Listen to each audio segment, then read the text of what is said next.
ఇక వివరాల్లోకి వెళ్తే రాష్ట్ర ప్రభుత్వ ఆదేశాల మేరకు విద్యాశాఖ ఆధ్వర్యంలో కాకినాడ జిల్లా కాకినాడ నగరంలో షైనింగ్ స్టార్స్ కార్యక్రమాన్ని అత్యంత ఘనంగా నిర్వహించడం జరిగిందని జిల్లా కలెక్టర్ ఎంఎన్ హరేంద్ర ప్రసాద్ తెలిపారు. సోమవారం కాకినాడ జిల్లా కేంద్రం జిల్లా విద్యాశాఖ ఆధ్వర్యంలో టీటీడీ కళ్యాణ మండపంలో 10వ తరగతి మరియు ఇంటర్మీడియట్ పరీక్షలో అత్యుత్తమ ప్రతిభ కనపరిచిన విద్యార్థులను ప్రోత్సహించడమే లక్ష్యంగా షైనింగ్ స్టార్స్ 2026 కార్యక్రమం జరిగింది. కార్యక్రమానికి ముఖ్య అతిథులుగా జిల్లా collector M N Harendra Prasad, MLC సభ్యులు కర్రి పద్మశ్రీ, పేరాబత్తుల రాజశేఖరం, కాకినాడ అర్బన్ రూరల్ శాసనసభ్యులు వనమాడి వెంకటేశ్వరరావు, పంతం నానాజీ, జగ్గంపేట ఎమ్మెల్యే జ్యోతుల నెహ్రూ, ప్రతిపాడు శాసనసభ్యురాలు వరుపుల సత్యప్రభలతో వీరితో పాటు DCCB chairman Tummala Ramaswamy, trainee collector Priya, ఇతర అధికారులు, విద్యార్థులు, వారి తల్లిదండ్రులు పెద్ద ఎత్తున పాల్గొన్నారు.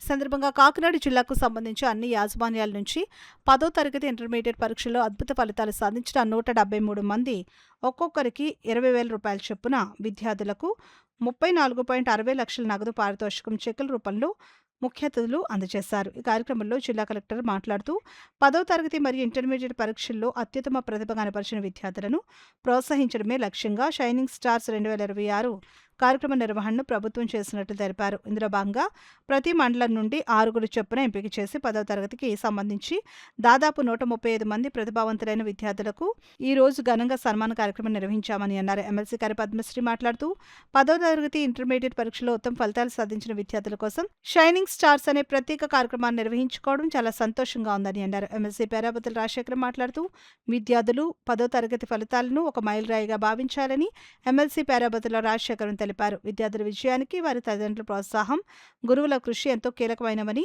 ఇకపై మీ భవిష్యత్తు నిర్ణయించుకునే సమయం ఆసనమైంది కాబట్టి ఇంటర్మీడియట్ స్థాయిలోనే డాక్టర్, ఇంజనీర్ లేదా సివిల్స్ వంటి లక్ష్యాలను స్పష్టంగా నిర్దేశించుకోవాలని ఆయన సూచించారు. జగ్గంపేట ఎమ్మెల్యే జ్యోతుల నెహ్రూ మాట్లాడుతూ ప్రభుత్వం తీసుకున్న విప్లవాత్మక నిర్ణయాలు, విద్యా బోధనలో తెచ్చిన మార్పుల వల్ల నేడు ప్రభుత్వ పాఠశాలలు, ప్రైవేటు పాఠశాలలతో పోటీ పడే స్థాయికి చేరాయని జగ్గంపేట నియోజకవర్గ శాసనసభ్యులు జ్యోతుల నెహ్రూ పేర్కొన్నారు. ఇందుకు కృషి చేసిన విద్యాశాఖ నిర్వాహకులకు, ఉపాధ్యాయులకు మరియు జిల్లా అధికారులందరికీ మనస్ఫూర్తిగా అభినందనలు తెలియజేశారు. కాకినాడ పట్టణ ఎమ్మెల్యే వనమాడి వెంకటేశ్వరరావు మాట్లాడుతూ 10వ తరగతి ఇంటర్ పరీక్షల్లో అత్యధిక మార్కులు సాధించిన ప్రతిభావంతులైన విద్యార్థులను గౌరవించి మిగతా వారిని ప్రోత్సహించేందుకు రాష్ట్ర ప్రభుత్వం ఈ అద్భుత కార్యక్రమం చేపట్టిందని కాకినాడ పట్టణ శాసనసభ్యులు వనమాడి కొండబాబు తెలిపారు. కష్టాల్లో, అప్పుల్లో ఉన్న రాష్ట్రాన్ని ప్రగతి పదంలో నడిపించేందుకు ముఖ్యమంత్రి నారా చంద్రబాబు నాయుడు ఒక స్పష్టమైన ప్రణాళికతో ముందుకు సాగుతున్నారని అన్నారు.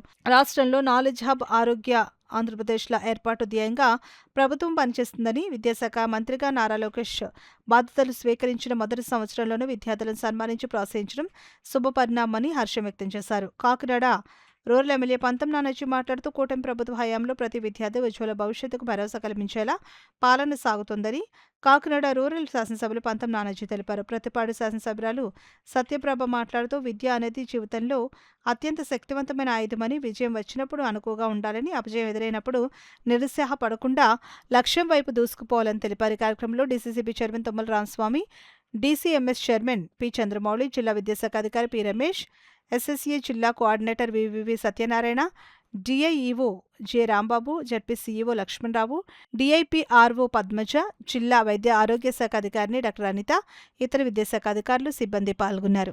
ఈ మార్పుతో మనము ముందుకు వెళ్ళగలుగుతాము అనే ఒక థాట్ని పక్కన పెట్టుకొని మీ సక్సెస్ని గుండెలో పెట్టుకోవాలి, తనలో కాదు, గుండెలో పెట్టుకొని మీ రెస్పాన్సిబిలిటీ ఏంటి అనేది అర్థం చేసుకొని మీరు ఇంకా మెరుగుగా చదువుకోవాల్సిన అవసరం ఉంది.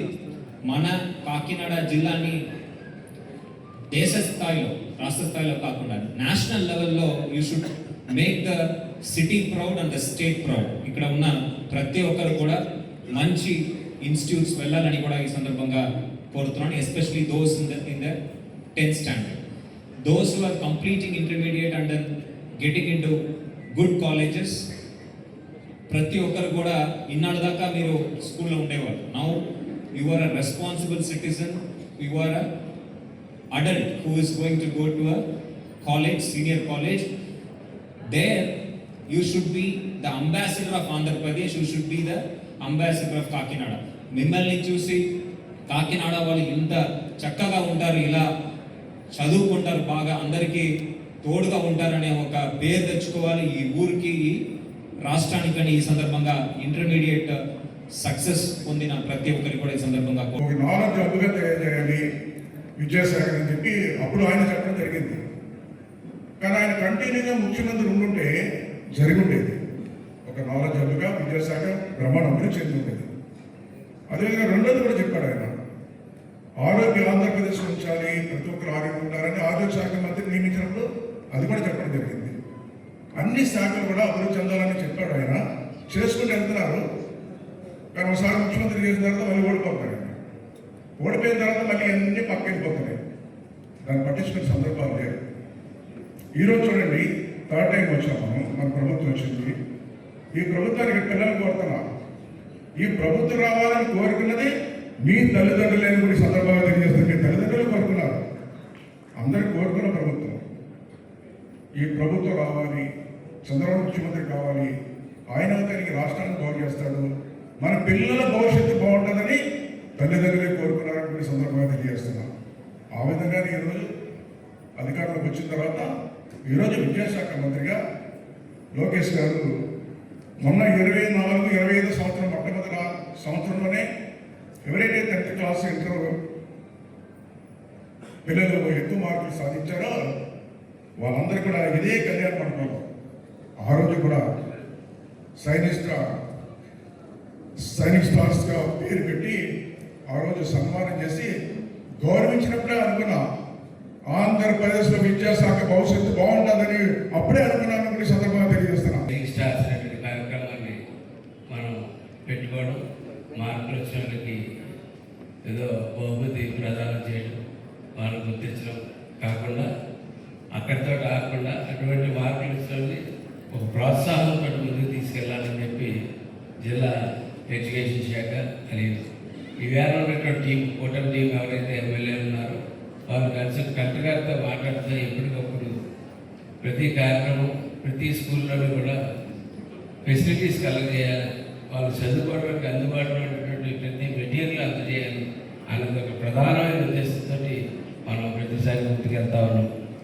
నారా లోకేష్ గారి యొక్క చొరవతో 117 జీవో సవరణ చేసిన తర్వాత నేను ఈ సభాముఖంగా నేను చెప్తా ఉన్నాను, నారా లోకేష్ గారికి ధన్యవాదాలు తెలియజేస్తా ఉన్నాను. నాకు 35 మోడల్ స్కూల్స్ కాకినాడ రూరల్ కాన్స్టిట్యూన్సీలో 35 మోడల్ స్కూల్స్ ఇచ్చారు. అంటే మోడల్ స్కూల్ అంటే ఒక్కొక్క మోడల్ స్కూల్లో 5 టీచర్లు ఉంటారు, 5 సబ్జెక్టులు టీచర్లు ఉంటారు. ప్రైవేట్ స్కూల్కి ఏ రకంగా కూడా తీసుకోనటువంటి పరిస్థితుల్లో. అలాగే పూర్వం మా బావగారు ఎమ్మెల్యేలుగా ఉన్నప్పుడు పూర్వం రోజుల్లో ఒక హై స్కూల్ తెచ్చుకోవాలంటే ఒక ముఖ్యమంత్రి దగ్గరికి వెళ్ళి ప్రాధాన్యపడి బతిమాలు తెచ్చుకోవాల్సి వచ్చింది. ఈవేళ ఆరగా పెట్టగానే 3 హై స్కూల్స్ ఇచ్చే నారా లోకేష్ గారికి ధన్యవాదాలు తెలియజేస్తా ఉన్నాను. శుభాశీస్సులు తెలియజేసుకుంటూ చాలామంది పెద్దలు చెప్పారు. ఎందుకంటే 10th క్లాస్ అన్నది ఒక పార్ట్, ఇక్కడతో మీకు ఒక అధ్యాయం ముగుస్తుంది. నెక్స్ట్ లెవెల్ ఇంటర్మీడియట్ అన్నది మీ లక్ష్యాన్ని నిర్ధారించుకునే ఒక చాలా అవసరం ఉంది. మీరు ఫ్యూచర్లో ఏం అవ్వాలి, సివిల్స్కి వెళ్ళాలా, డాక్టర్ అవ్వాలా, ఇంజనీర్ అవ్వాలా అన్నది ఇంటర్మీడియట్ లెవెల్లోనే మీరు మీ లక్ష్యాన్ని స్పష్టంగా నిర్దేశించుకోవాల్సిన సమయం ఆసన్నమైంది. మీరు మీ లక్ష్యం ఎంత పెద్దదైనా సరే మీరు ఒక పాజిటివ్ యాటిట్యూడ్తో ఆ లక్ష్యాన్ని వైపే మీరు చూస్తూ మీ ఇంట్లో, ఎందుకంటే మనందరం కూడా చాలా సామాన్య మిడిల్ క్లాస్ ఫ్యామిలీ నుంచి ఉన్నాం. అందరం మనకి ఇంట్లో సమస్యలు ఉంటాయి, సొసైటీలో సమస్యలు ఉంటాయి, ఏది మీకు కనిపించకూడదు. మీకు కనిపించేది మీ లక్ష్యం ఒకటే. మీ లక్ష్యం వైపే స్పష్టంగా మీరు దాన్ని అచీవ్ అయ్యటానికి మీరు అనినిత్యం కృషి చేయాలి. మనకి ప్రతిరోజు టైం అనేది ఒక 24 గంటలు మాత్రం ఉంటుంది రోజులో. ఆ 24 గంటలు మీరు డివైడెడ్గా చేసుకుని 8 అవర్స్ స్లీపింగ్ తీసుకుంటే ఒక 2-3 అవర్స్ మనం పర్సనల్ అయితే మిగిలినంతా కూడా చదువు మీద, ఈ సొసైటీలో జరుగుతుంది కదా, ప్రపంచంలో ఏం జరుగుతుంది అన్నది అనినిత్యం తెలుసుకోవాలి. ఎందుకంటే మనందరం కూడా కాంపిటీషన్ ప్రపంచంలో ఉన్నాం. ఈ కాంపిటీషన్ ప్రపంచంలో మనం ముందుకు వెళ్తేనే మన జీవితంలో మనం సాధించిన లక్ష్యాన్ని చేరుకోగలం. మీ పిల్లలు ప్రతి ఒక్కరు కూడా ఐఏఎస్ అవ్వాలి, డాక్టర్ అవ్వాలి, ఇంజనీర్ అవ్వాలి, శాస్త్రజ్ఞులు అవ్వాలి అనేటటువంటి ఆశలు మీకు ఉంటాయి. కానీ మన ఆశలు మాత్రం మీ పిల్లల బలవంతంగా పిల్లల మీద కానీ మీరు ఒత్తిడి తెచ్చినట్టయితే ఇవాళ ఉన్నటువంటి వాళ్ళు ఉన్నటువంటి ప్రతిభ అంతా కూడా నిర్వీర్యమైపోయేటటువంటి పరిస్థితి ఉంటుంది. ఒక్కంత ఆలోచన చేసి దీనికి అనుభవపూర్వకంగా నేను చెప్తున్నాను. ఎవరో ఒకళ్ళ నా కుటుంబంలోనే మా అమ్మాయి గారు అబ్బాయి, మా అమ్మాయి ఆలోచన ఏంటి, వాడు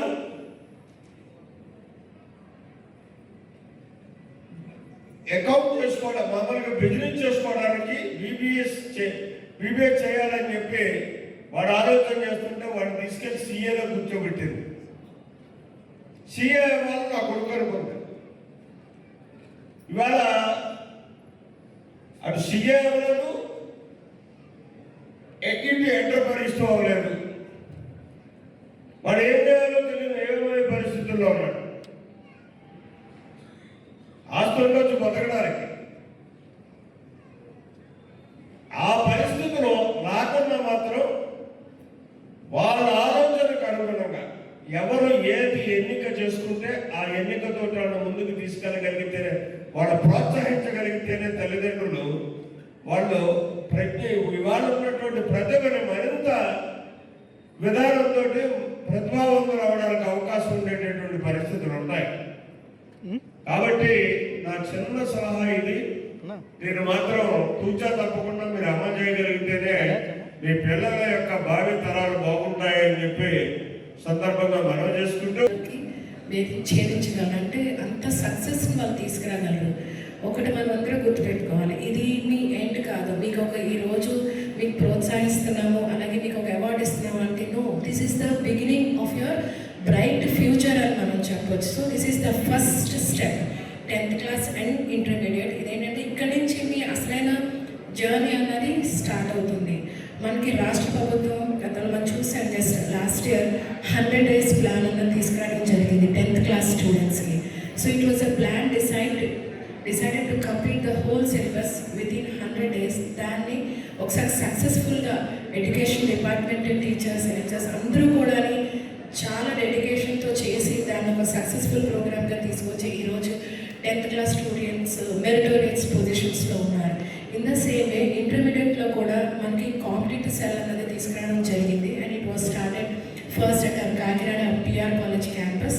సో అందులో భాగంగా పిల్లలందరికీ కూడా ఈ బిగ్ బ్యాంక్స్ అనేది ఇవ్వడం జరిగింది. అంటే competitive exams like NEET, EAMCET, other competitive exams అన్నింటికి కూడా వాళ్ళకి ఆబ్జెక్టివ్ టైప్లోని మెటీరియల్ ఇవ్వడం ద్వారా, అంటే ఇయర్ బిగినింగ్లోనే ఇస్తే వాళ్ళకి ఎడ్యుకేషన్ అన్నది చాలా ఈజీ అవుతుంది అన్న ఉద్దేశంతో అది ఇవ్వడం జరిగింది.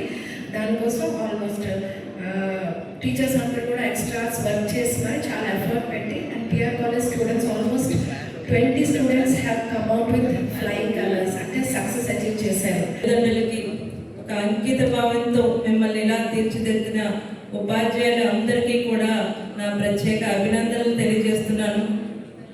విద్య అనేది ఒక మనిషి జీవితంలో అత్యంత శక్తివంతమైన ఆయుధం. దాన్ని మనం ఒక క్రమశిక్షణతో, ఒక నిబద్ధతతో మీ అందరం కూడా మరిన్ని విజయాలతో ముందుకు వెళ్ళాలని, విజయం వచ్చినప్పుడు పొలైట్గా ఉండాలి, అపజయం వచ్చినప్పుడు డిస్కరేజ్ అవ్వకూడదని ఒక నియమాన్ని మీరు నిరంతరం గుర్తుపెట్టుకుంటూ మీరు అనుకున్న గోల్ని మరింతగా ముందుకు వెళ్ళేలా మీరు మరింత కృషి పట్టుదలతో రాబోయే కాలంలో ఇంకా మీరు అనుకున్న లక్ష్యాన్ని అందుకోవాలని మీ అందరికీ కూడా నా ప్రత్యేకంగా మీకు అభినందనలు తెలియజేస్తూ